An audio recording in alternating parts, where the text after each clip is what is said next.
Hello, this is part 2 of the Hythe Road experience. This is Mitre Bridge on Scrubs Lane. I'll take you down to, well, eventually over that distance. I'm not going to say exactly where. Nice old bridge this, lovely old bridge. And that's the Great Western Line. And there with the Grand Union Canal and a nice bridge over that.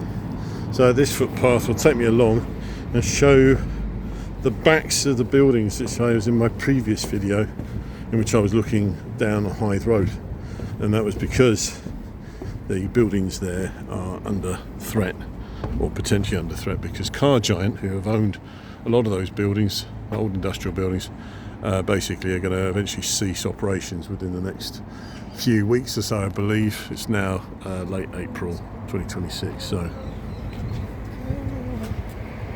if you want to know where you are, you can't, because they've taken the map away. So like I said, the reason why I'm coming down here is because you can get to see the backs of the industrial buildings. Try not to get run over. Food delivery, no doubt, of these buildings, because it was actually quite difficult. I'd forgotten, because Car Giant had closed off some of the sites, you can't actually go into all the buildings. So then we can see as they're coming up on the other side of the canal, and they're clad over, unfortunately, which means that you can't see all the brickwork.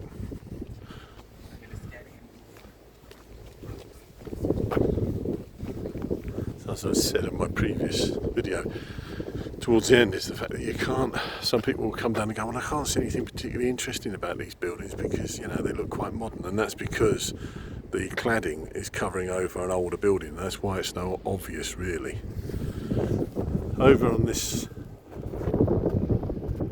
that's all railway stuff. So the larger building there, sorry if there's any wind noise, that larger building is the Rolls-Royce building, which I described in the last video, that was opened in 1940, just literally as the Second World War was starting, and that was the Rolls-Royce London depot for things like repairs and maintenance, potentially things like car hire, I suppose. But it was also then became the site for their coach building division, which was Mulliner Park Ward. And work carried on with Mulliner Park Ward right through until the early 1990s. It's quite an interesting story, really. No, I didn't give you the answer. They had another division over in Willesden Lane, I think it is. Basically, there were two companies. There was Mulliner and there was Park Ward, and they joined together. And then Rolls-Royce bought them in the 1920s, I think it was, so that they had their own tame coach building division that could do stuff. But you get a much better impression of the old industrial buildings from the canal than you do when you're on Hythe Road. Just looking over the bridge now, so you can see the Great Western Line and the Hitachi building. And Hitachi, of course, Japanese company that manufactured the high-speed trains that run on the Great Western Line, as well as a few other railway lines too. This is all electric. So going back again to these buildings, what's not immediately apparent when you're looking from here is the fact that where we are, we're not far from Old Oak Common, which is, shouldn't need to be explained this because it's been in the news so often. This is where the HS2, the high speed line, which everybody's known about for a long time, that is its first stop before it gets into London. And it is a major development zone for building. There's going to be obviously a station there, but there's a lot of new apartment blocks that have gone in because obviously they realise that's a transport hub. It makes it very attractive. There's a lot of old industrial land, there's a lot of railway land that has fallen out of use. And it means that with this site potentially going up for grabs, which it will do, it means that a lot of this stuff is potentially under threat. And I think sometimes people, it's too easy to dismiss that stuff like this, although for most people is unattractive, doesn't mean anything. Once it's gone, that's it. It's not coming back, and these are shadows of manufacturing in London. And the closer you look, the more you can see the history. So if I close in there, You see that brickwork, and you can see the arches of the windows. That's an old building. And if I'm right, I believe that that is the James Baker building.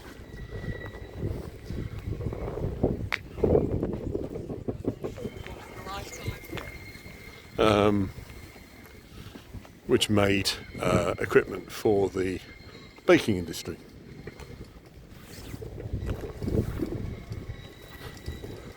Ironic the fact that the name of the company was Baker and they were making equipment for the baking industry. That was the name of the man that set it up. It's not because of what they made. And all these factories come right to the edge of the Grand Union Canal. There is no footpath there. But they're nice in their own way. As I said, people will probably say, well, I don't see anything about them, but they are. There's other things to look out for when you look at these buildings. You can see these extraction points. That means that there was things like perhaps spraying going on, or it's just hot gases that need to escape. So some nice brickwork there.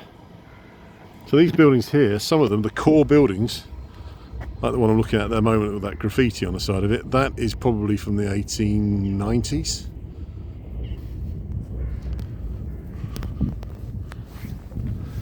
But it's a landscape. This is I said this when I did about Hythe Road on a radio slot on BBC Radio London, which is now 3 years ago, 2023, and I said that this is a nice slice of old industrial London, which has remained preserved to a degree, even though rather neglected and abused.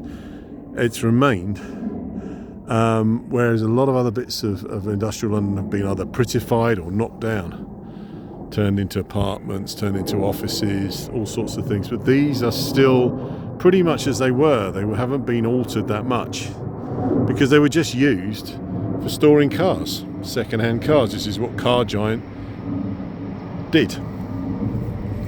There's more of the railway over there. So yeah, it's a real shame. I mean, it's all looks very nice and urban with all the graffiti on the side of it. But you know, this stuff has stood here for a long time, well over 100 years, some of them. And it's very quick. Sometimes this stuff can be pulled down, and that's the end of it. And I can see that happening. I really can. Interesting bit of impression in the concrete. So I can see what that says. We can read it. I think it says, dredge 5 foot to 6 foot, 1937. So it's talking about when they need to dredge the canal, believe it or not. That's almost certain that this bit here that we're looking at here, there is like what could have been like a cover. So this could have been a dispatch point onto canal boats, possibly, if there'd been a gap to do so, because they've been bricked up. But it's a nice little view. It's it's a bit of London which is just sat here and people sort of take for granted, and then before you know it, it's gone. I mean, it's very easy. Some people say, well, you know, what's the point in hanging on to it? It's not actually doing anything. And I suppose once Car Giant do go, you could say that. Yes, it's going to be pointless. It's not going to have any particular thing going on. I joked on the radio slot, nice bit of roof though. See how that curves around? It's a bit of art, that is. All decaying. I had made a joke about the fact that should Car Giant go, you know, some of these old buildings would be a fantastic place to put like a museum of London's industrial heritage. Of course, that's not going to happen because developers are far more interested. That's not. They would consider that to be a waste. But I mean, to be honest with you, London does deserve a proper museum about the things that it made, because it made so many things. And I've done like about 50 radio slots since 2019, little half-hour slots about all the things that London has made, and I haven't even touched the surface. So many different things, of which now very little stuff is actually manufactured in London, apart from money. And now we're coming up to some more late Victorian, early 20th century factory buildings here. Really pleasant. They've got their original windows in, window frames. Now I think that is just literally a shell now, because I can see through the other side. And this is yet another one of Car Giant's storage buildings. So all the outside of the building has been ripped off. It's just basically the ends that you can see now on this side, and that's why I wanted to come down onto the canal, because you can see the back, the stuff that is not visible from Hythe Road on the main entrance, because I can see through that gap there. I can see blue cladding onto the other side of the road.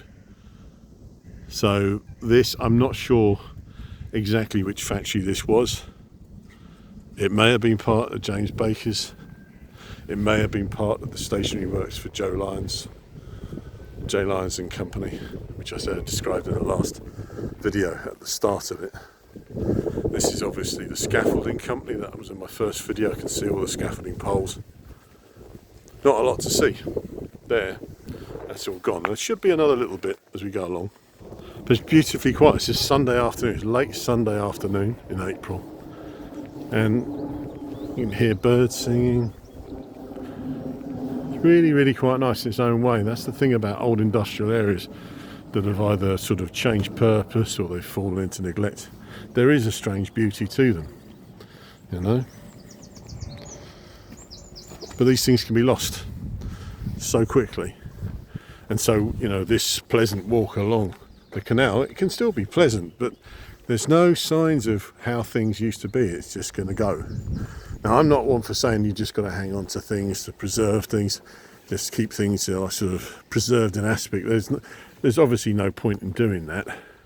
If it doesn't have any purpose, then obviously, you know, perhaps it should go. But it's I would have liked to have seen them perhaps repurposed, and maybe that might happen, I don't know.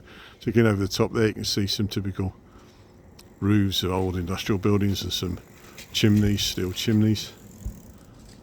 I'm not sure what bit that is. Could be the Bostwick Gate and Shutter Works, could be. I'm not sure. It's very hard to tell. I would need to refer to a map live, and unfortunately that would be on my phone, which I'm using for filming. Bit of a tight corner here.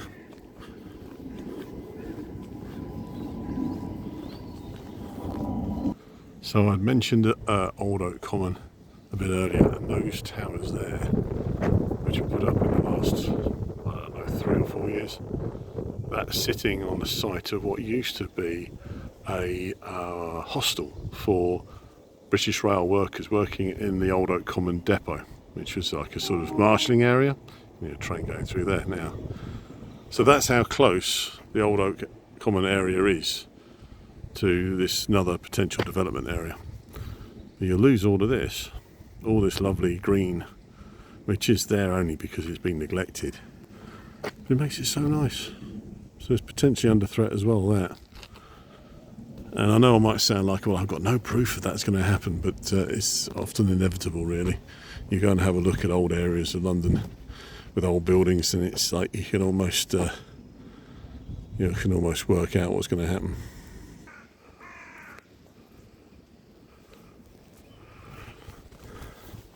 So this is a bridge going over the Grand Union. It will take me back through to the Hythe Road area.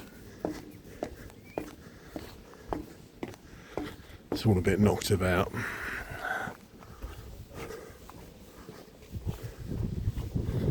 There we go, you see, so I'm back out. I'm doing a bit of a sort of circuit really of the site. But this is a 1970s, 1980s trading estate. So what would have been here would have been more factory spaces, almost certainly, that were considered redundant and knocked down without probably any protest at all. So it's already gone, whatever was here, replaced by pretty anonymous sheds. And I suppose people in the future could say, well, they're just as much value, but they don't have the same history, because a lot of this is just warehousing. So when someone told me, oh, I've been to the site and all I can see is warehousing, this is the sort of thing they're talking about. So this isn't what I was referring to. I'm talking about old industrial stuff. So that's just come out of that area, and now we're on to another bit of road, which is actually from the start of my first video. I was at the other end of that, all the way down there. So these are some of the more of the industrial buildings that are late Victorian. That's going to be from the 50s, 60s, but these are old. And there's some really nice detailing on them as well. You can go in, you can see this. Well, look at brickwork there, you see? Different types of brick. Really nice.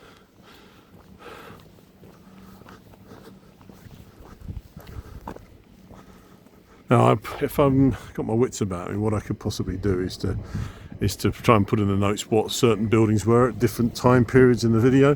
So have a look for that in the description. I'll try and put that on. Maybe not immediately, but later. That's a nice. See, that's like a house. That's almost certainly what it was. So this is Hythe Road. This is still Hythe Road. It's just the other end of it. So I have literally, within the space of 2 videos, gone full circle. So this is called Apex House. But, you know, it's definitely, with all those different finishes on there, that's late 50s, I'd imagine. Right, so that's pretty much covered that. 16 minutes. Shouldn't make it too much longer than that. Thank you for watching.